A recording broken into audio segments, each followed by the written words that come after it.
Hey guys, what's up? I'm here with a review of a Japanese Nunsploitation film from 1976 by the title of Cloistered Nun, Runa's Confession.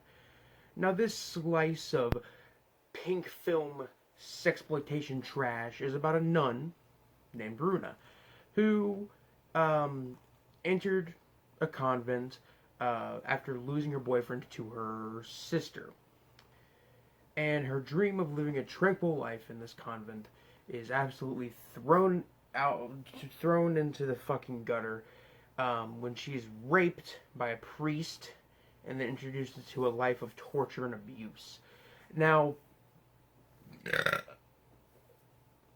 something I've got to say about this film is it's not as dark as it sounds, trust me.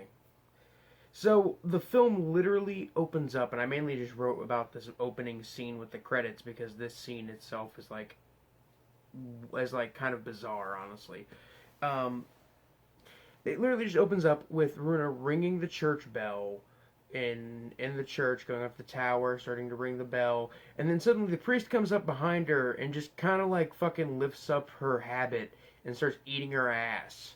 I'm not joking. This is how this movie opens, and that's a quick fucking start to kind of set a bit of a tone for the kind of movie you're gonna watch. At the same time, it doesn't set the tone for the kind of movie you're gonna watch. It's kind of confusing and hard to explain. Essentially, she starts to get full on raped by him, and the credits start to roll. Yada yada yada. So, one of the big things I got to say about this film is that, surprisingly, in all seriousness, this film is actually fairly well made. It's a fairly well made, kind of erotic crime drama thriller romance film with a revenge subplot thrown in. Now, it might not be the same revenge subplot you might be thinking about when you hear that this is a movie about a nun who is raped by a priest, because it's not a rape and revenge film. Well, is it? No, it's not. It's not. As far as I can remember, it's not. I say as far as I can remember, I just watched it. Um, but, but in all seriousness, it's actually a pretty well made movie. The film is very well shot. I think some of the cinematography and some of the kind of imagery. For instance, there's a scene where where a glass of red wine is spilled, and it's honestly a pretty cool, kind of almost artistic scene. There's also a scene where a glass of milk is spilled, which then turns into a flashback, which I thought was pretty funny. Not funny, but interesting. An interesting way to do a flashback, honestly.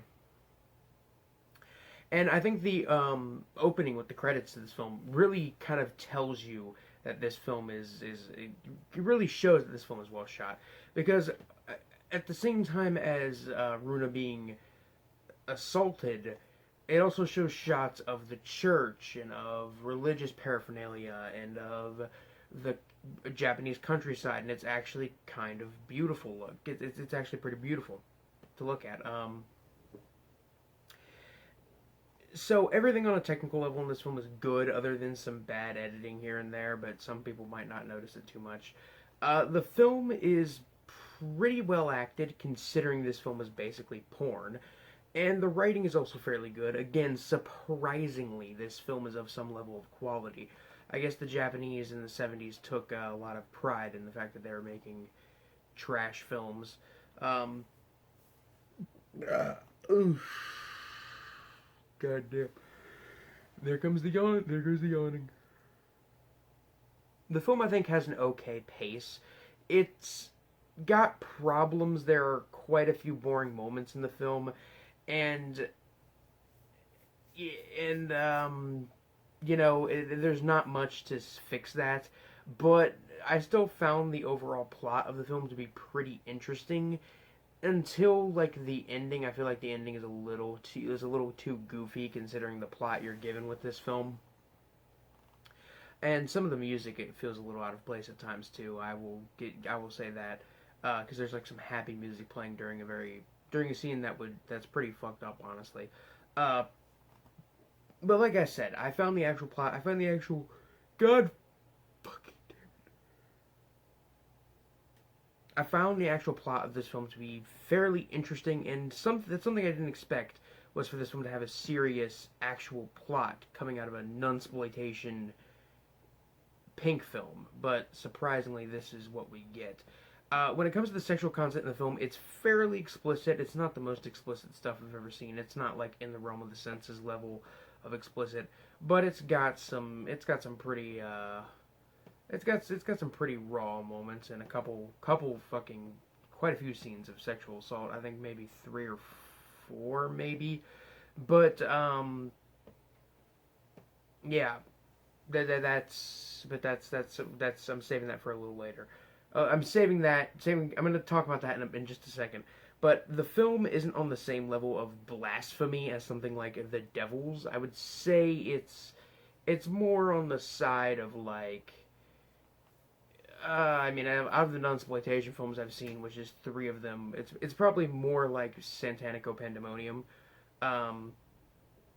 because that film is blasphemous, but it's not.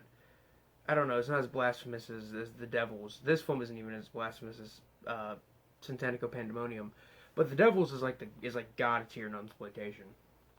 But there's blasphemy in the film for sure. The film is also, now we can get into the rape scenes and stuff like that. The film is also decently sleazy at times, with quite a few moments of sexual assault, quite a few scenes that a lot of people would call sexist and misogynistic. They're not very pleasant to watch, but they're done in a way that's supposed to be like erotic, and it's fucked up, but it's kind of a part of Japanese culture. So I'm just gonna look past that and just say it's fucked up, even if it is shot in a kind of erotic, artful way. Honestly, I would argue that makes it even more fucked up. But there's enough of that kind of sleazy, misogynistic shit going on to keep the sleaze levels at minimum, at just the right, minimal amount, the bare minimum, I should say. All this being said, despite the film being interesting, it's not a very fun movie to watch. It's not as dark or exploitive as you might expect after hearing the plot. And even though I did say that there are like 3 or 4 rape scenes and they're all pretty fucked up, it's still not as like nasty or exploitive as I would argue like some of the scenes in like the Female Prisoner Scorpion films, using another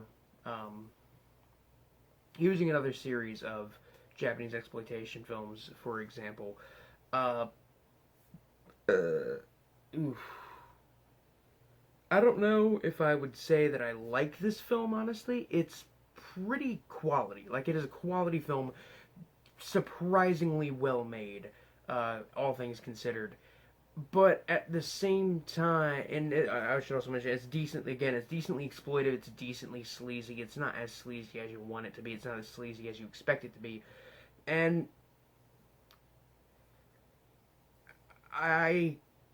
at the same time, I thought it was kind of boring at times, and it wasn't like, again, it's not a fun movie inherently. I guess I could recommend this film if you're looking for an interesting nunsploitation film. This one is interesting enough. I don't know if I'd ever watch it again. I'd say it's worth a watch if you're a diehard fan of the nunsploitation genre. But as is, it's not as good as Santanico Pandemonium, which was the last nunsploitation film I talked about on my channel. But it is definitely better than the last Japanese sexploitation film I covered on my channel, which was Eating Schoolgirls Osaka Telephone Club, which was, I think I gave that one like a semi-positive review, but like it's not as well made. Well, this film, Osaka Telephone Club, isn't as well made as Cloistered Nun, but I feel like Osaka Telephone Club, with its shorter runtime and just getting to the point with the sex and violence, is a bit of a more enjoyable, more watchable film than something like this, which has a fairly, again, decent pace, but it's kind of slow. I would honestly give this one probably 2.5 out of 5. It's not something I would wholly recommend, but like I said, if you're a fan of the genre, check it out, give it a shot. I still need to see the School of the Holy Beast, which is like considered the best Japanese nunsploitation film. I'm gonna be looking for that one eventually. I might actually cover that on my channel. But anyway, guys, this is Biscuit Boo Horror Reviews signing off. Peace.